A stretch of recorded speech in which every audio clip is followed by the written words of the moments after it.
Hello, and welcome back to the Career Cravings podcast. I'm so excited you're here. And today we are going to be talking about interviewing like a storyteller because recently I was asked to do a speech for a conference. And once I went through the content, I'm like, okay, this is something that I need to bring to the podcast because interviews don't have to feel like these awkward interrogations where it's like, a one-way conversation and you're either rambling or freezing or completely forgetting to know what to say in that moment. So that is why today we're talking about storytelling, how you can build your story to really capture attention and land the next level interview. So after you have that phone screen, you are delivering your story in that moment. And afterwards, you're either going to be invited back. And the metric that I like to look for with my clients is at least 80% of the time, because at this point, they have already screened you in, they like you, they know you, or you're going to hear that dreaded,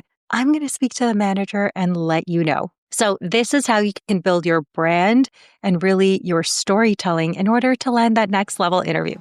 Hey, it's Irina and welcome back to the Career Cravings podcast. This podcast has a simple mission. It's to help ambitious professionals like you build the career and life that you've been craving. Over the past 15 years, I've worked as an HR leader, designed hiring systems, led recruitment teams, and I've sat on the other side of the hiring table.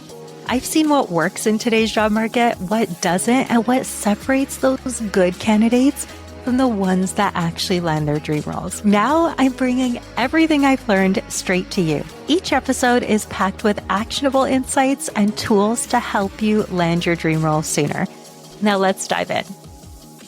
Interviews get to feel like conversations with a friend. They don't have to be these awkward interrogations. They really get to flow as if you're talking to someone that you're very comfortable with. And those are always the very best interviews. I remember going for my first HR job and I was so nervous because I didn't have any experience. And of course, I was worried about all the things and the technical questions they would ask me. And I remember the interviewer just taking my resume, sliding it across the desk and her going, you know what? This is just a conversation. Let's get to know each other and we'll see where it takes us. And after she put it that way, I was so comfortable. I could truly be myself, tell that story. And that is exactly what we are going to be focused on today. So the difference between that super comfortable conversation where it really does feel like you're just speaking to a friend and those that are uncomfortable and ones where you leave thinking, why on earth did I just say that? The difference really is how you tell your story. But the problem with being authentic and being super comfortable and being able to tell your story in the best possible way is that each and every one of us has over 60,000 thoughts every single day. And most of them are negative. So they might sound like, I'm not ready yet. They have hundreds of applicants. Why are they going to pick me? And if you are someone who is going into opportunities thinking these thoughts, how will you ever convince the other side, the person you're speaking to, that you are the right candidate, that you would be able to do an incredible job in their role, right? And I've been there. So when I was going for my very first HR manager role, I had a dream to work for one of the largest organizations that had all of the shiny best practices where I can learn from the very best. I could be a part of a huge team and be part of a brand that's super well known. And I was ready for my first HR manager role. But the problem was that I had only 5 years of experience. I didn't have my degree completed yet. And I also had never led a team before. So I remember walking into that campus. So this was a huge organization that had the coolest campus. And they even had beach volleyball outside with real sand, right? So it was so intimidating. I wanted to work there so bad. I remember them having Starbucks and Tim Hortons, so many coffee shops and places to go for lunch. And I was just so intimidated. And I remember walking in and my hands, I'm holding my resumes in my hand because it was a panel interview. My hands were literally shaking. And I remember holding it I hope they don't see this shake. And I was so nervous going into that interview. And I did have those thoughts. The replay in my mind was just thinking, why would they choose me? They have so many options. And I didn't let it stop me. So that is something that I'm grateful for. I let my hair down. I started feeling really comfortable in the panel because they were so great and I was feeding off their energy, and we made a couple jokes and we were laughing. And then it really made me comfortable enough to truly be myself and tell my story authentically. I later learned that they had over 300 applicants, many of which that were more qualified than me for this role, right? I had never been a leader before. I never had that manager title before, and I wanted it so bad. I only had 5 years of experience. Now, what was surprising about that was I ended up getting that job. And that was amazing because it was my absolute dream role. And I remember going into work, like smiling ear to ear every single day. But what that taught me was that the most qualified person does not get the job, but the person that can articulate their value the best does. Let me say that again. Literally, interviewing is a skill. Anyone can learn it. Anyone can learn to tell their story in an authentic way, in a way that lands with the audience. And that's what I'm going to be sharing today. I'm going to share my framework for how to do that. But the best candidate does not always get the role, but the person that can articulate their value the best does. So what does this mean? This means we can all tell our story in a way that lands with our audience, and we all have a story to tell. In that moment, when I was 5 years into my career, I'll say I didn't think I had much of a story, right? But I used this framework and I'm going to share it with you, and it's super, super powerful. So if you feel like you're struggling in those interviews to really capture that attention, to make them interested in what you have to say, or to feel confident sharing your brand and your story and who you are, and you feel like it's not really landing, then this episode is absolutely for you. All right. If you have been listening for some time to this podcast, you already know that decision makers make up their minds on whether or not they invite you to the next interview stage in the first 60 seconds. So what does that mean? That means if you don't capture them in that moment, you've already lost them. They're already thinking about how can I, get off this call as soon as possible and call the next person. Hopefully they are more qualified, more interesting, whatever the case is, right? So we have this golden opportunity when we have an interview in front of us. That first impression is everything. And the second thing is that I almost guarantee the first question after you talk about the small talk, the first question you're going to be asked in an interview is, so tell me about yourself, right? And we already know this is a cue to go to our pitch, which is our career story, right? So anytime you're joining an interview, think about it this way. Your first impression matters a lot. After you get that little small talk out of the way, and hopefully that's super positive, the next question is like, tell me a bit about you, or walk me through your resume. This is your cue to go to that story. Now, if your story is not interesting, not polished, it doesn't align with the role, they're already going to lose interest and they're not going to want to connect the dots themselves. They have many other people they could speak to, and they'll just probably move on, and you'll hear something like, thank you so much. Okay, great. We'll call you. If there is a fit, I'll speak to the hiring manager. I'll definitely pitch you and we'll go from there. And then you never hear back, right? And the difference between a really great story and one that doesn't land is really being invited to the next level interview 80 to 90% of the time. So I do want you to have this metric in mind when you're thinking about, okay, am I telling my story authentically? I just spoke to, over the weekend, I was just speaking to someone who literally had 30 to 40 first level interviews. And I was like, wow, that is a lot in the last couple months, like in this market. So your resume is obviously working for you. Tell me where you're getting stuck. And she's like, well, I got no offers.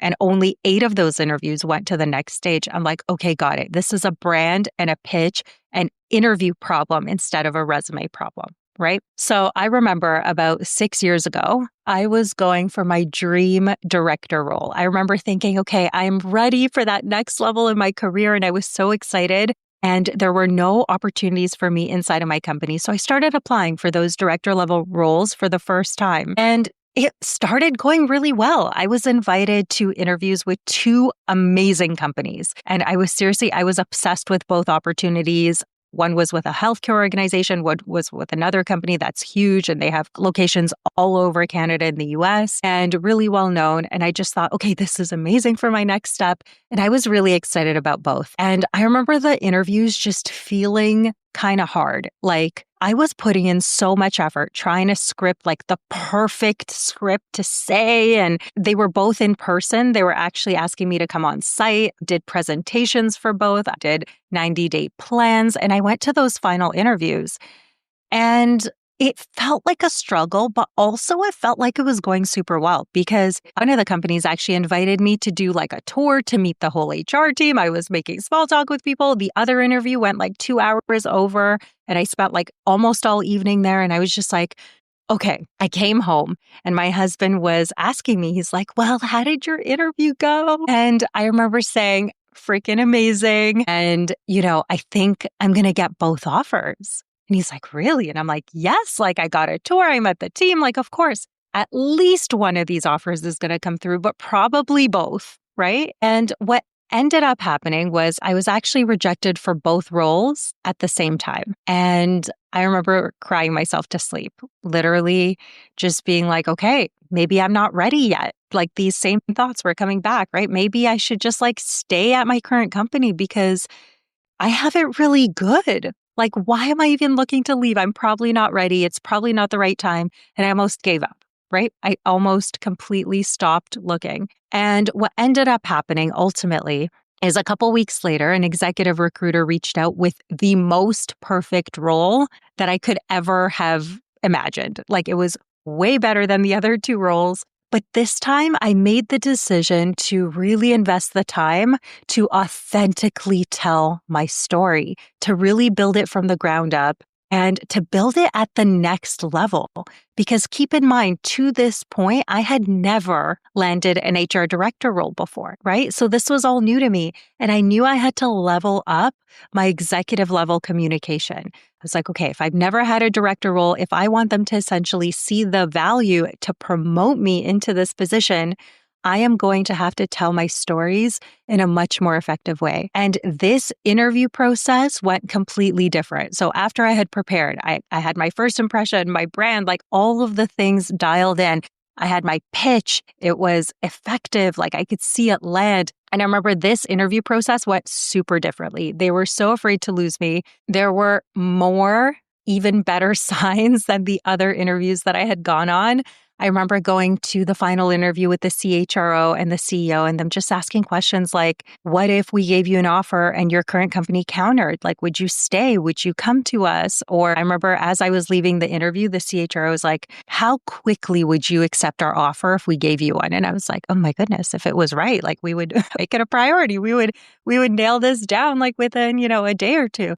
And he's like, okay, great. So that one I was always super excited about. And the conversations were just different with this level of preparation. So that's why I want to share the framework with you, because it really changes the whole interview process right out of the gate. And I remember later, I actually ended up landing that role, right? And I'm in that role and I had an HR manager reporting to me. And I was speaking to her and she actually had gone for that role previously.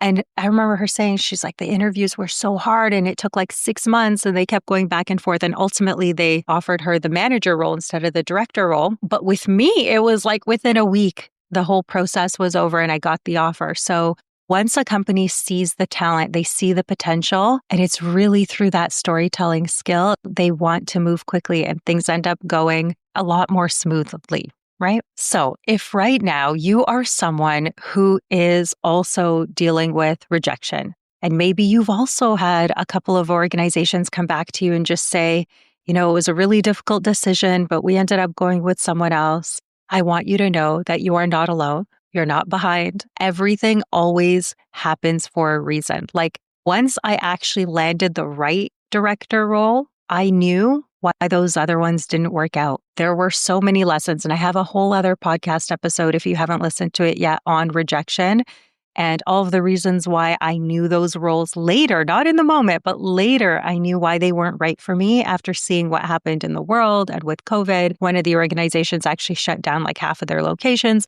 So everything happens for a reason. And you won't know because hindsight is 2020. But I want you to know that your story is just getting started. It's just getting started. All right. So let's dive into the career story framework. So, what I'm going to be sharing with you are 3 steps on how you can build your story. This is the process that I take every single client through and I help them build their story. I actually am obsessed with building pitches for people. So, me and my team build every single person that comes into my world their pitch from scratch. This is like a gift.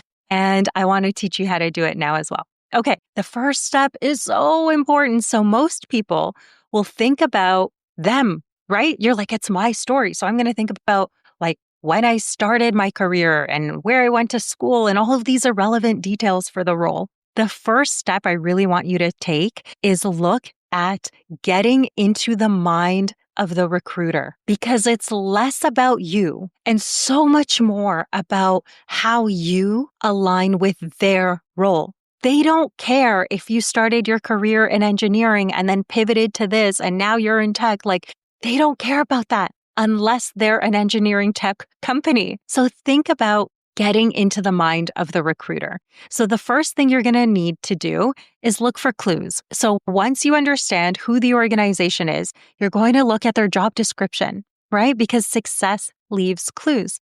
And you're going to look at it and you're going to pick out the top 3 things. They're called competencies, the top 3 competencies that are most important in this role. And you're going to be doing a little bit of guessing because you might not know exactly the organization, the role end to end. That's totally okay. We never do. You're going to go with the best information that you possibly have. Okay.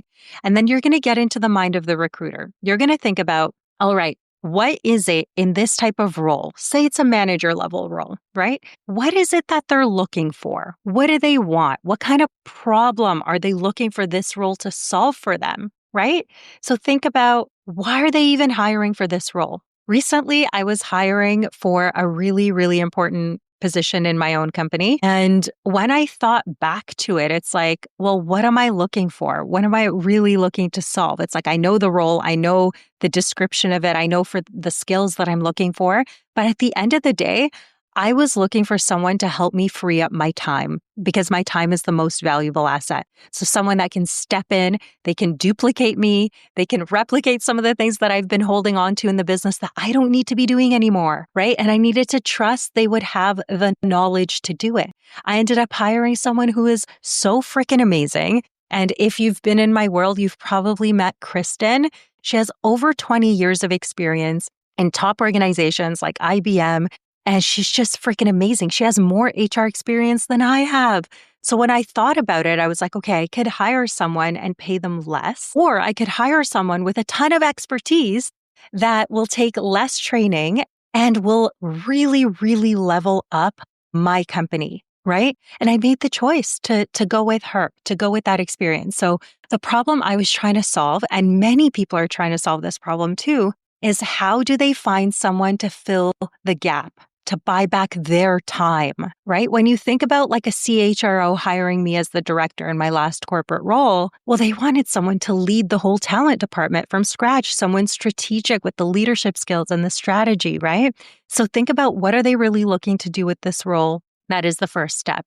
So again, it is less about you and more about what do they need. And this comes first before you write your pitch, before you write your career story for that position. Okay. Step 2. So the first step, get into the mind of the recruiter. The second step is so, so important. So this is where you take the experience that is needed in the role, right? What you understood to be important in that role, and then you map it with your experience. So I've used this analogy before, but it's those 2 circles, right? So if you picture a Venn diagram with 2 circles, one circle being their role and those top 3 competencies that they're looking for, freaking amazing. And then on the right, you have you, your story, what you've done. But you're not focusing on either one of those solely. You're actually thinking of the overlap. So if you picture the 2 circles overlapping in the middle, that is what your story is. So it's combining what they're looking for in their role, what problems they're trying to solve, what priorities they have with you, your skills, your experience,